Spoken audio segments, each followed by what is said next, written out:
We are back. That's right. We are back. This is Race and Ethnic Relations on Campus podcast show. Race and Ethnic Relations on Campus podcast show. And this is show number 16. 16. It's entitled Race and Ethnic Relations on Campus.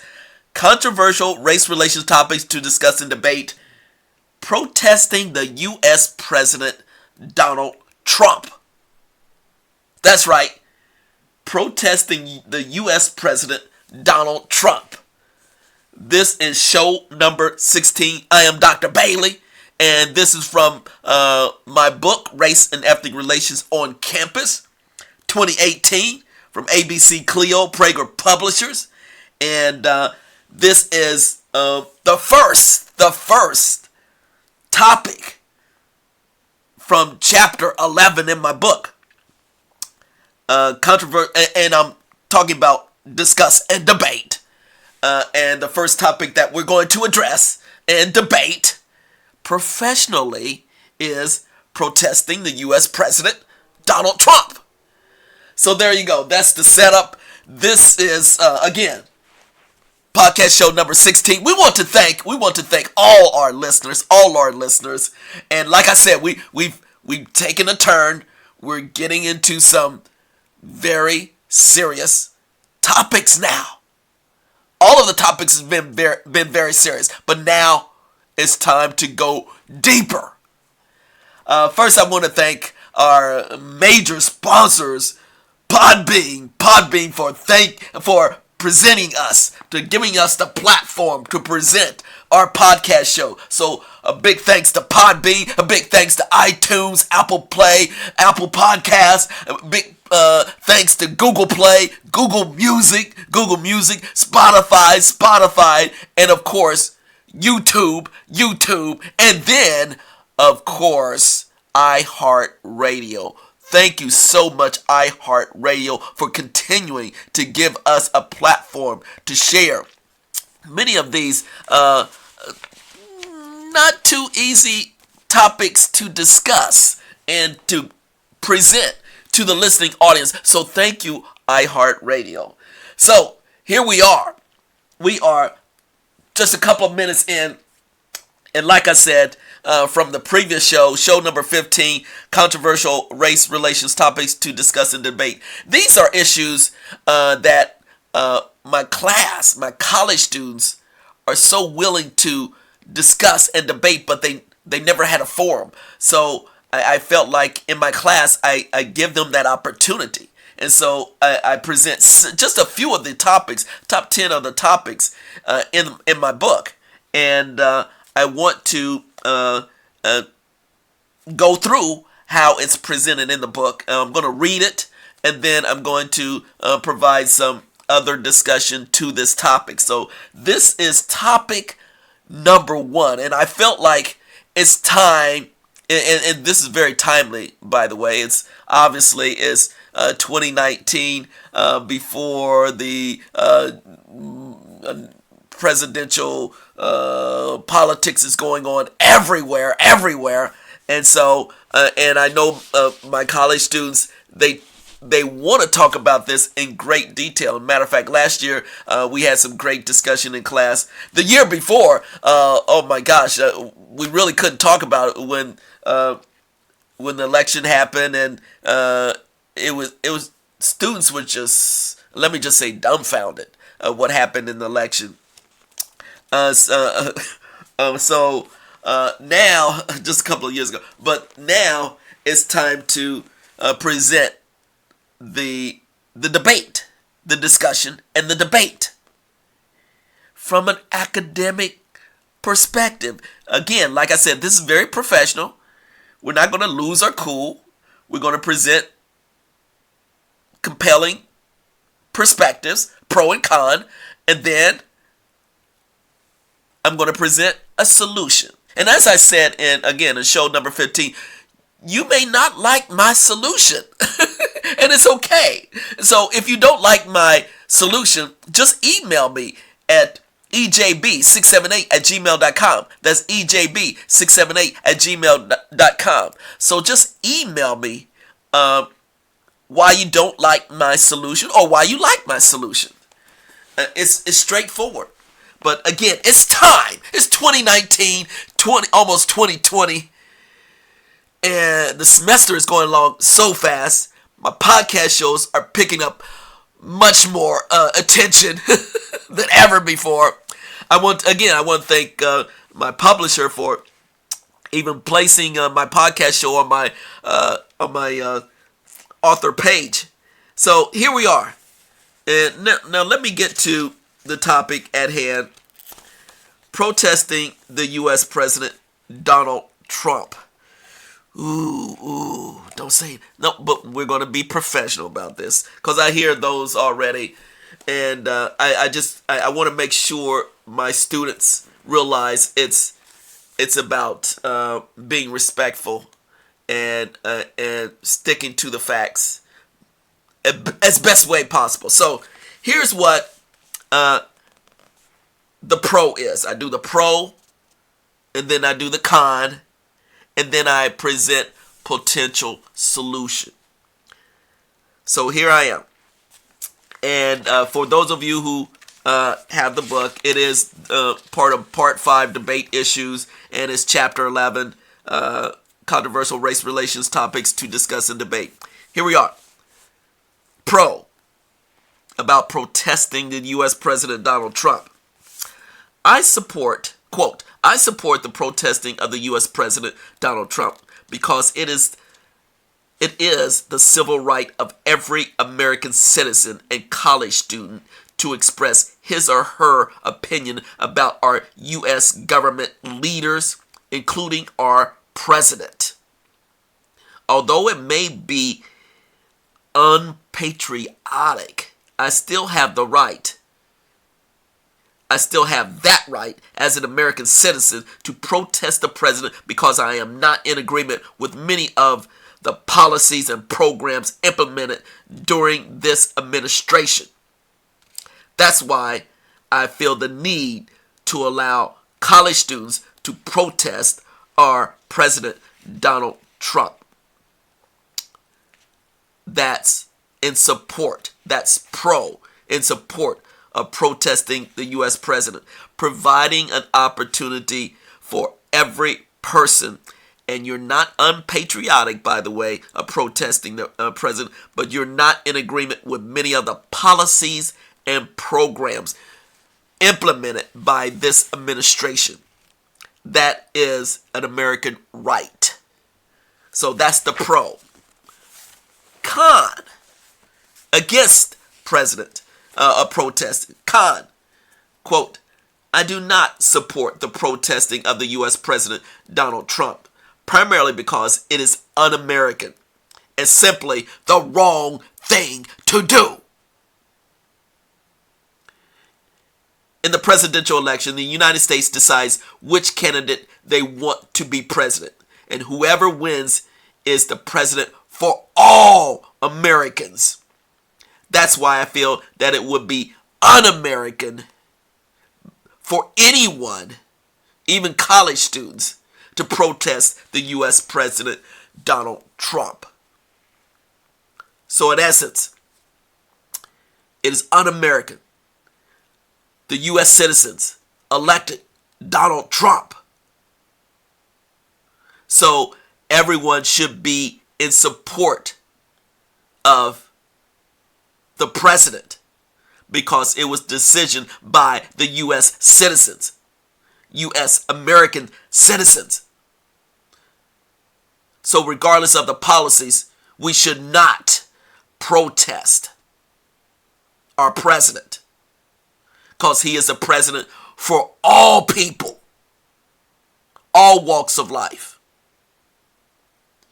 for all heritages, of all ethnicities, of all races. He is a president for all U.S. citizens. So, in this statement, not supporting the protesting of the U.S. President Donald Trump. That's the con. I'm going to stop right there. pro, con,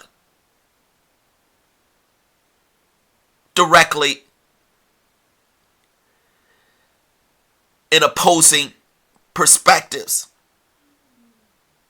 And believe me, I have students who feel very adamant about not protesting the president. If you give them just enough time, there are students, initially they'll stay quiet. But as you give them time, as one student speaks up, more and more students do speak up. And it's not surprising in 2019 to have a number of my students specifically state that it is un-American to protest the president. Un-American.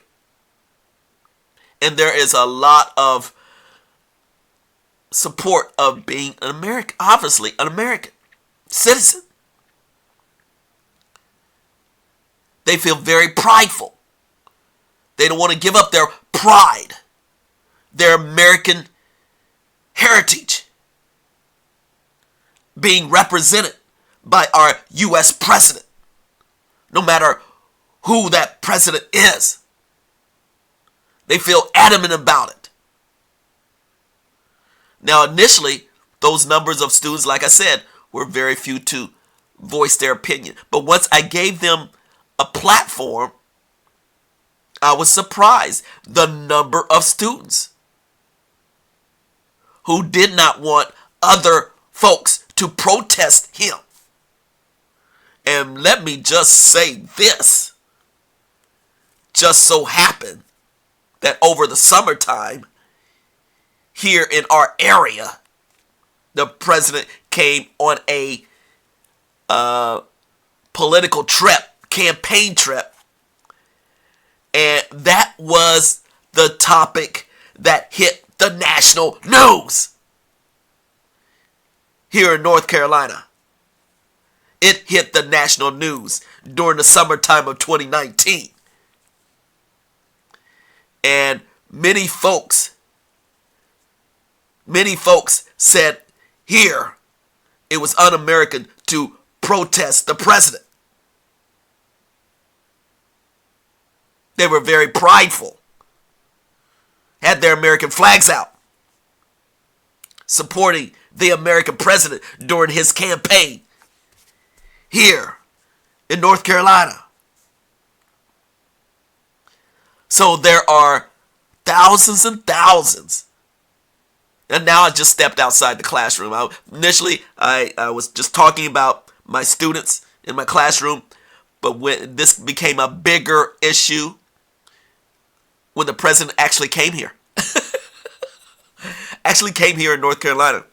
So, again, our topics are so relevant to what's happening, not just on campus, but in the larger society. And the larger society is the U.S. And now it's American politics. Now it's presidential politics. So a lot of my students did not feel it was right to protest the American President Donald Trump.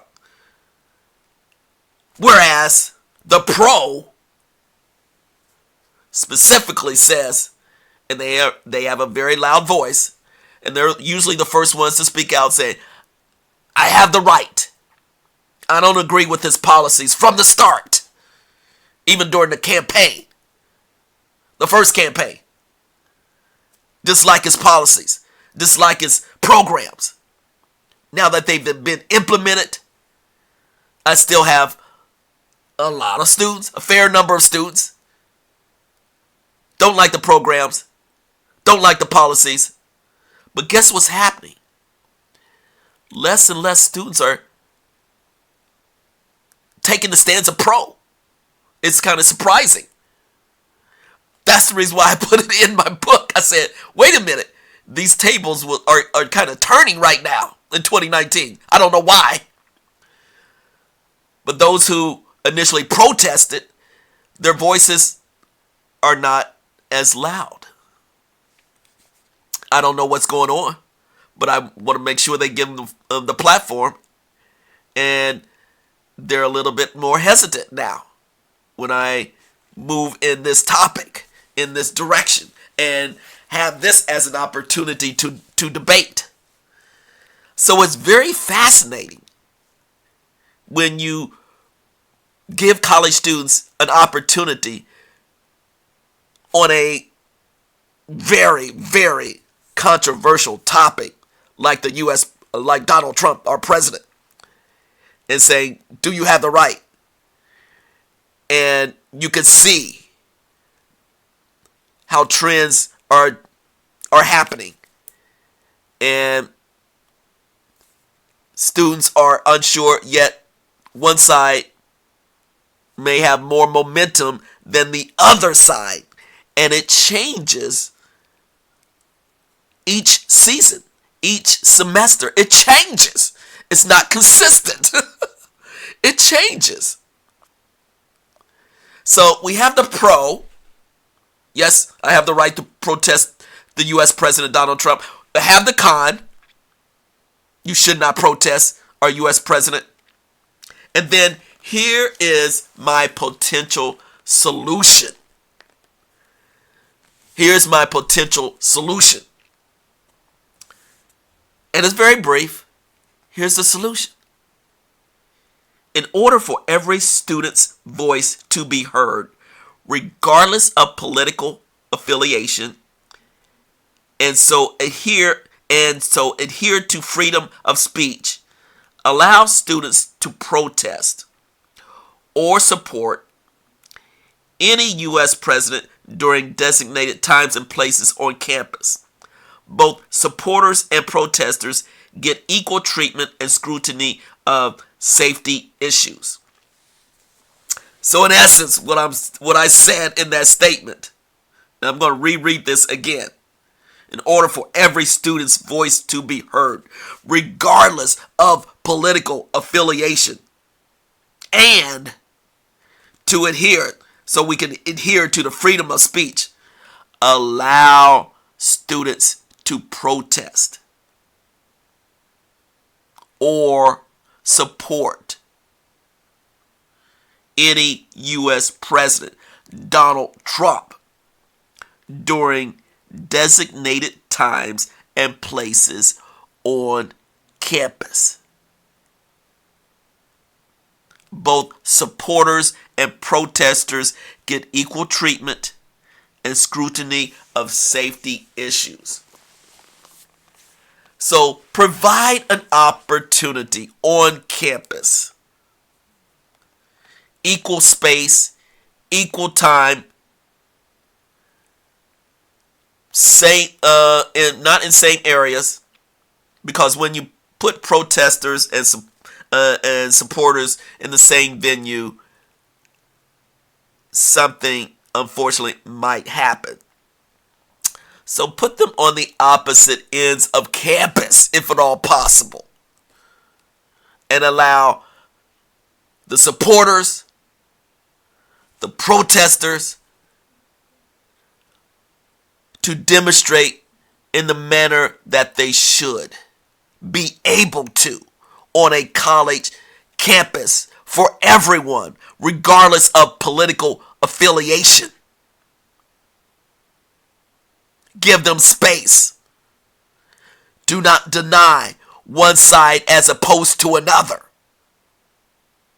I know it's hard for some students to, and the general public, to actually see this on a college campus. Yet, if it's a public campus, public university, public college, you need to provide equal space, an equal platform, an equal venue for both sides, pro and con. Pro and con needs both space, equal space, and also safety issues. Because this is going to be only build up even more. And so I provide, that is my solution for my, that highlight in class, but particularly now in 2019 and moving on to 2020, and how we did have an incident here in 2019, the summer of 2019, and when the president actually came here, there was very limited space for the protesters as the president arrived. Limited space. That was not right for the protesters. And even with those supporters should realize that there will always tend to be another side of the perspective, those who disagree with the president. And they should accept that there will be individuals who disagree, and give them the equal space and time, not necessarily in the venue, but around the venue. Not be surprised of the protesters. And the protesters should not be surprised of the supporters. That's what kind of happens, particularly now, today. Everyone is so sensitive. Everyone wants to be so politically correct. But guess what? When it's U.S. politics, presidential politics, you find out where people really stand. It gets hot, heated debate. People get out of how to be a respectful citizen. I don't want that to happen in my classes. It happens, unfortunately, in the real world, but it doesn't happen in my classes. Because, like I said, we hear both sides of the issue, and we present it professionally. We present it with enthusiasm. Students present it with motivation, passion. Yet they also present their points of view with respect. And that's what should happen in a college class, on a college campus in 2019 and beyond. This is probably one of the most hotly debated issues of today, particularly what's going on right now in Washington, D.C. It's amazing, day in, day out, what's happening. But when we're talking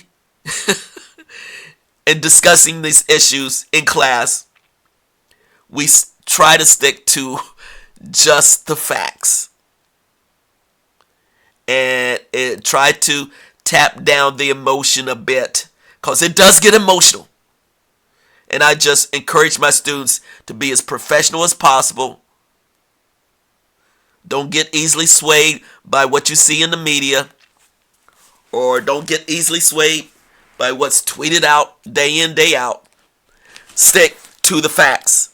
Stick to your opinion and state it professionally. Therefore, thereby we can come up with some potential solutions. And my potential solution for this was to give equal time, equal space, equal venue for both sides, supporters and protesters. And the media needs to give both sides of the issue as well. Again, we're just getting into presidential politics, and I can't wait to see and hear how my students will react this coming spring semester. Wow, it's going to be a fantastic learning experience. And this is an higher educational learning experience. The skills that my students will develop from this is what I truly cherish and encourage. And because I know this will help them professionally after they graduate. So they need this experience. And a topic like this, protesting the U.S. President Donald Trump, is one of those skill building exercises that I'm sure, hopefully, my students will remember. So there you go. I'm 25 minutes in, and I'm starting off with the first controversial race relations topic to discuss and debate. That is protesting the U.S. President Donald Trump. And again, if you disagree, please email me, ejb678@gmail.com. If you agree, please email me, ejb678@gmail.com. I want to thank our sponsors, Podbean, again, iTunes, Google Play, Spotify, YouTube, and of course, iHeartRadio. This is Dr. B. I'm presenting Race and Ethnic Relations on Campus podcast show, and this is podcast show number 16. We still bringing it. And so, thank you for listening, and I will talk to you again soon. Peace out, folks. We out.